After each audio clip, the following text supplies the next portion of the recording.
Hey, what's up guys? So in this video, we will see how to remove screen lock on the Vivo Y200 4G. Now to do that, just open the settings app on your smartphone.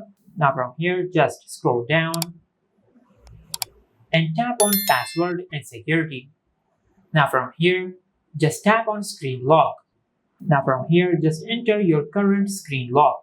Now from here, to remove the screen lock, you can select between the swipe and the none option. Now if you select swipe, now from here tap on remove. Now from here, if you lock your screen,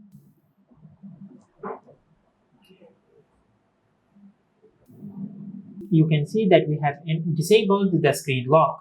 Now if you tap on screen lock, now from here, if you tap on none, now from here, if you lock your smartphone, now as you can see, we have also disabled the lock screen option on your smartphone.